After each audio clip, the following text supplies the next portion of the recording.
let's start. Be welcome. More than 2 years ago, Edward Snowden's files have become public. They went public, and the media, it went crazy.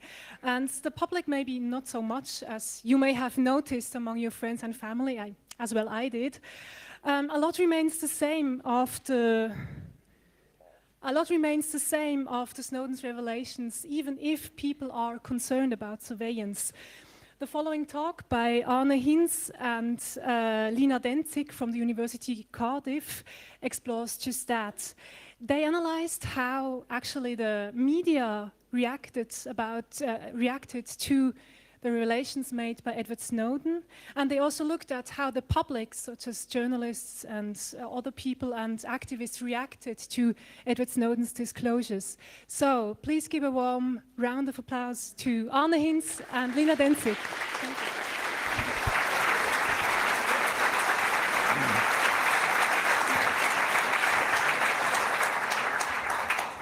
Thank you very much. There's still a few free seats over there. Hello everybody, my name is Arne Hinz, this is Lina Denzig. We are both from Cardiff University, from the School of Journalism, Media and Cultural Studies, so not from the tech department. We want to talk about some of the results of a research project that we've been working on this year and over the past bit more than a year. And it's called Digital Citizenship and Surveillance Society, State Media Citizen Relations After the Snowden Leaks. And it's about the implications of the Snowden leaks in 4 areas: news media, civil society, policy, and technology. And here what we want to do is present just a few findings from that project and focus on 2 areas, the news media part and the civil society part. It's all focused on the UK, the country where Cardiff University is located, so there won't be a lot of international comparisons, not a lot about Germany and so on, but I think maybe at the end we can maybe draw some comparisons ourselves here in this room. So this has been the project, basically the title as you see it over there. The news media part is basically asked how have the British media represented the Snowden leaks and digital surveillance. The civil society part is about questions such as what is the nature of public knowledge with regards to digital surveillance, are everyday communication practices changing, and how are activists affected by the revelations of mass surveillance. The policies part is still ongoing, it's still being developed, and it's about the current policy and regulatory framework of digital surveillance and reform proposals and current reforms that are taking place. And the technology part is about the technological infrastructure of surveillance and technological possibilities of counter-surveillance and resistance. And then we want to bring all this together and ask, how does that redefine what we may understand as digital citizenship. The research team includes a number of people from Cardiff University, including us, including other lecturers, professors, staff members of Cardiff University, and a few research assistants and research associates that we employed for this, plus a couple of guys from Oxford and one from Briar, from a tech development project. We also have an advisory board with some colleagues from academia, but also representatives of digital rights organizations such as Open Rights Group, Privacy International, and others. We have a project website where you can learn more about the project, about the background, and also some preliminary findings. We also had a conference earlier this year in June, maybe some of you were there. It was in Cardiff with some interesting speakers, a 2-day conference, and also combined the academic and the practical part a little bit. So a few glimpses of the results in these 2 areas that I mentioned. So for the media research part, we were interested in studying how the British news media have represented the Snowden leaks and also digital surveillance more broadly. And so we asked, how are debates over surveillance constructed? What are the angles and opinions? What are the usual sources? And so on. Maybe to start with, kind of on an anecdotal basis, some examples of media coverage that emerged very quickly after the Snowden revelations. Again, in the UK press, which show different types of the coverage. So we probably all know that The Guardian was very instrumental in the revelations and provided a lot of information, really took its role of the fourth estate and of investigative journalism quite seriously. On the other hand, other newspapers like this one were very critical about the Snowden revelations and also about The Guardian for informing people about these and running with these revelations. And then there were others, like this one, that was a famous example, the former editor of The Independent, actually, another liberal, middle ground, not really left, but at least not ultra-conservative newspaper, who says Edward Snowden's secrets may be dangerous, I would not have published them. Okay, can debate that. But then he says, if MI5 warns that this is not in the public interest, who am I to disbelieve them? That's an interesting understanding of journalism, and it was later retracted. It was debated quite a lot, but we see that also this view of this caution towards publishing something like this has been quite widespread. So what did we do? Here's a timeline of Snowden and surveillance-related coverage in the press, in this case, in the UK. And we looked at 5 case studies, 5 moments of coverage. The first were the initial revelations of Snowden. The second, the interception of communications in foreign embassies and European Union offices and spying on world leaders' phone communications, such as Angela Merkel's, for example. The third was the detention of Glenn Greenwald's partner David Miranda at Heathrow Airport under anti-terror legislation, which raised debates around freedom of the press and national security. Then we looked at the parliamentary report into the death of Lee Rigby, which was a case that was described as a terrorist attack on a British soldier on the streets of London. And it led to debates around social media companies' role in tackling terrorism. And then finally, the Charlie Hebdo attacks in Paris, which prompted debates around digital encryption, freedom of speech, and the resurrection of the so-called Snoopers Charter in the UK, legislation around surveillance. So, a few results.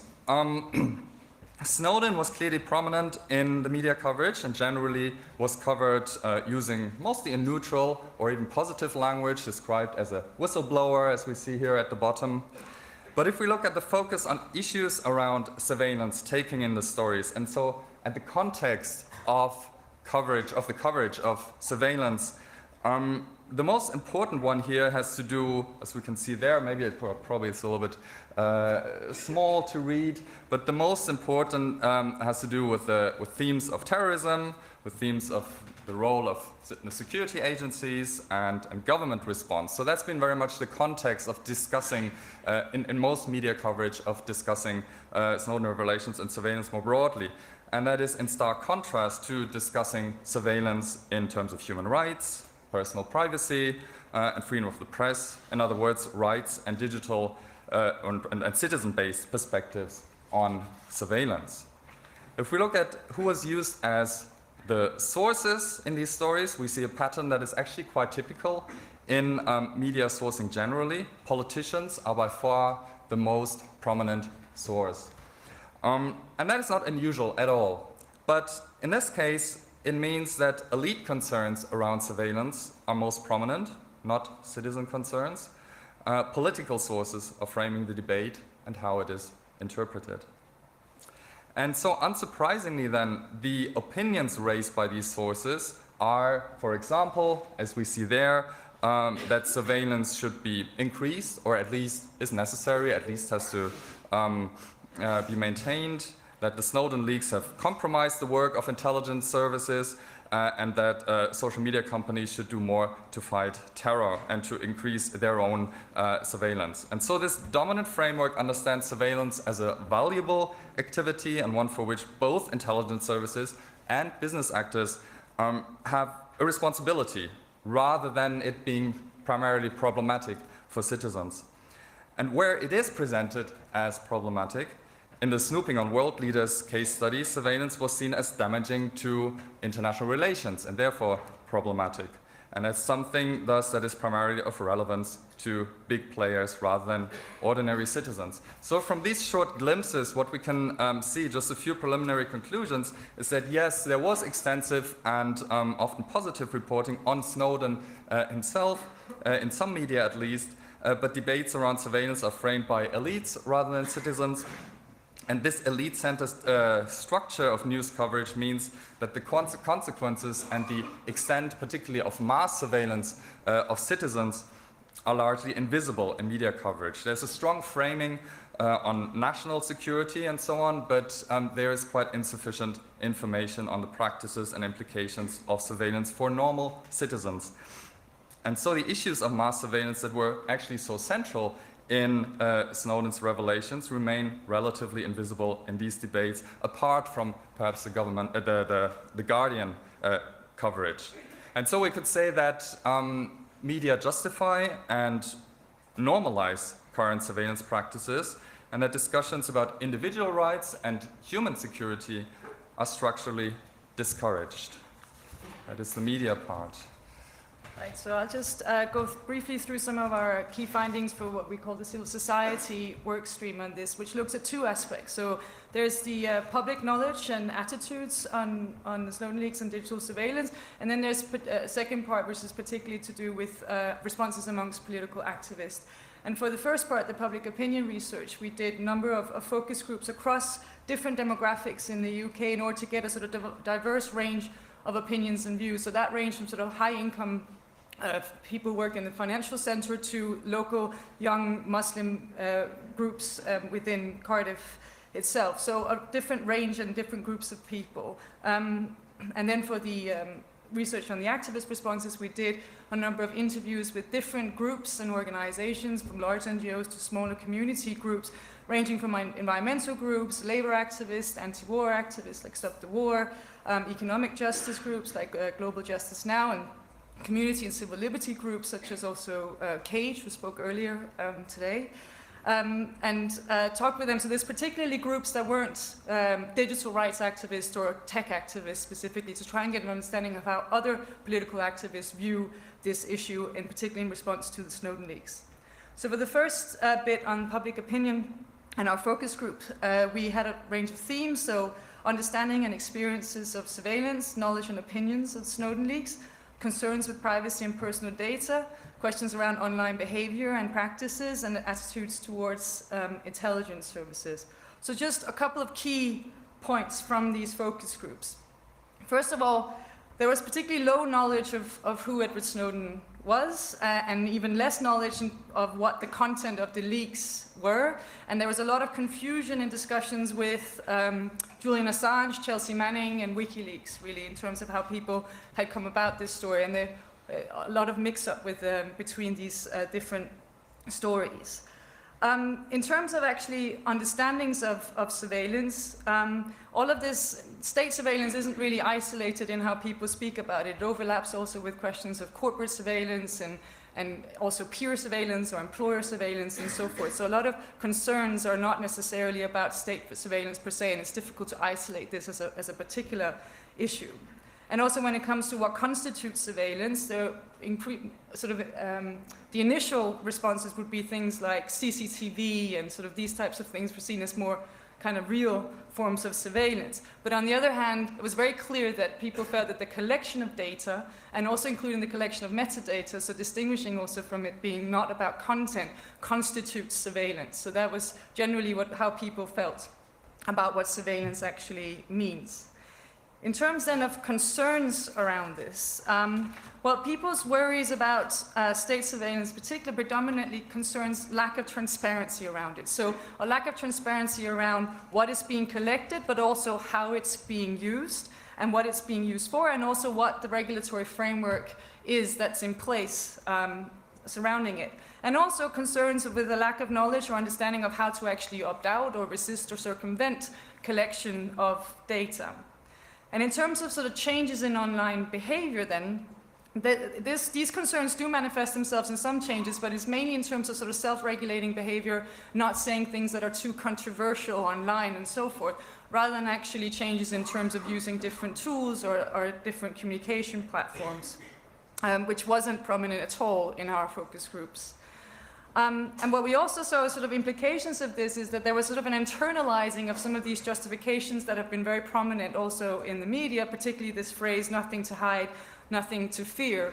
Although in this case, there was actually kind of clear differences between the different demographic groups that we spoke with, meaning that some people were more comfortable saying this phrase, oh, nothing to hide, nothing to fear, whereas, for example, when we spoke to local Muslim groups, they problematized this position much more. So there is definitely variation here in terms of that. But there is a sense in which some of these justifications have been internalized. And actually what we've seen is what we phrase this as a kind of a surveillance realism, is that people have sort of surveillance has become normalized to such an extent that it's difficult for people to really understand or imagine a society in which surveillance doesn't take place, which might also link to some of these questions around a lack of knowledge of or a lack of understanding of how to actually resist this or opt out from this. So I think a key point that we wanted to make that has come out with our research really with these focus groups is that we need to really distinguish here between public consent versus public resignation when we talk about attitudes towards surveillance, meaning that it isn't necessarily that people consent to this going on, but actually have resigned to the fact that this is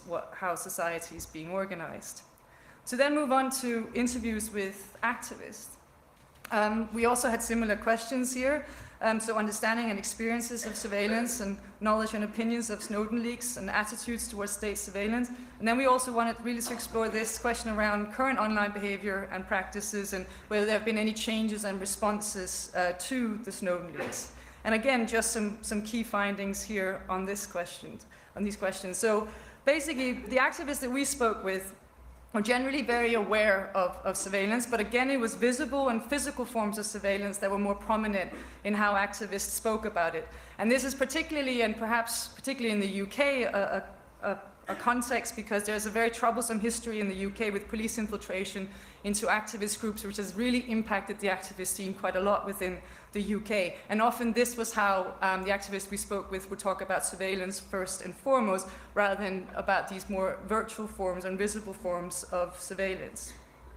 And also perhaps linked to that then, despite of this general awareness and widespread experiences of surveillance, the activists we spoke with didn't know a great deal of detail about the Snowden leaks particularly. And again, there was this confusion with Chelsea Manning and WikiLeaks.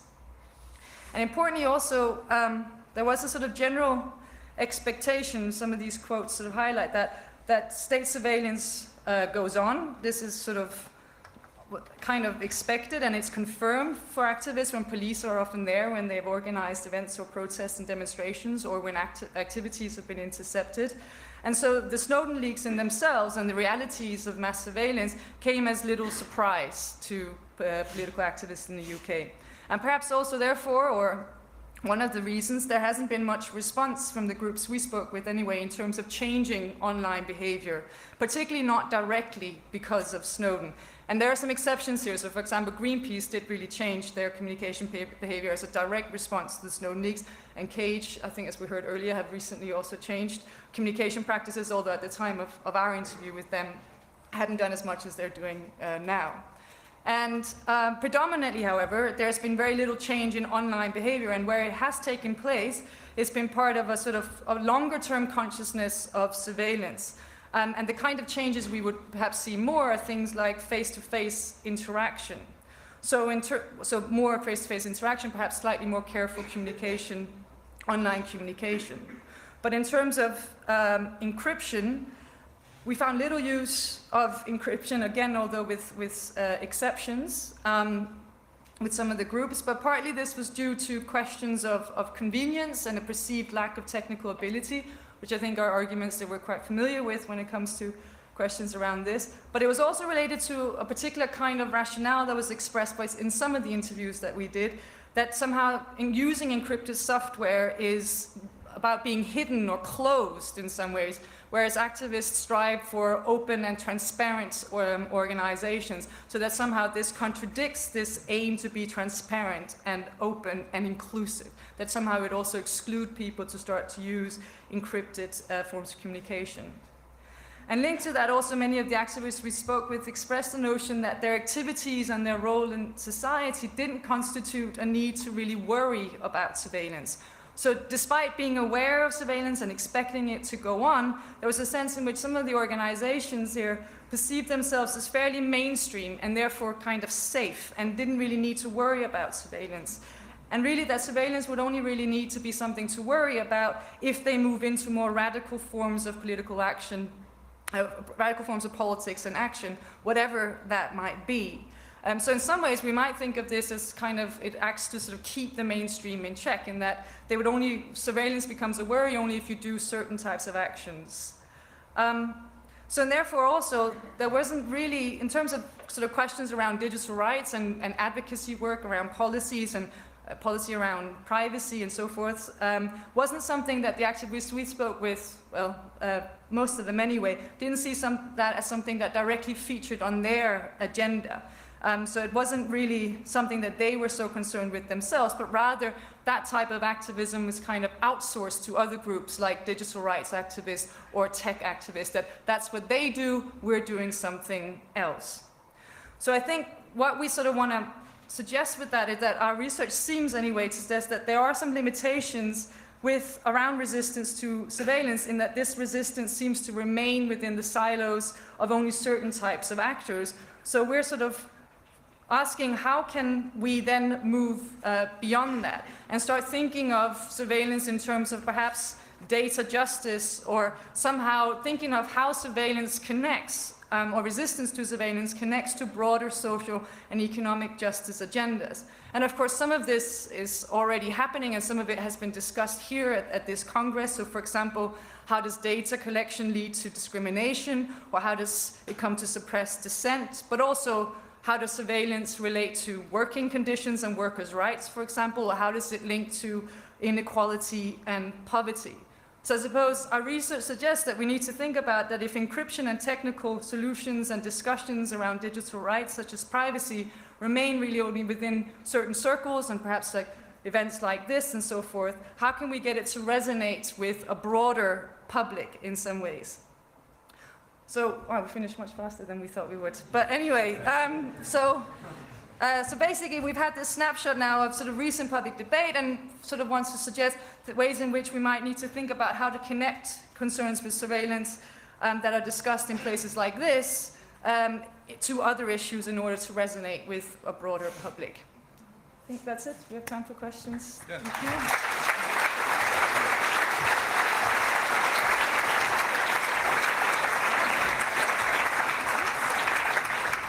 There's questions or comments or additional information about similar projects. Please line up at the microphones so you can speak clearly your questions into the microphone, please. Yeah, just the microphone in the back, please.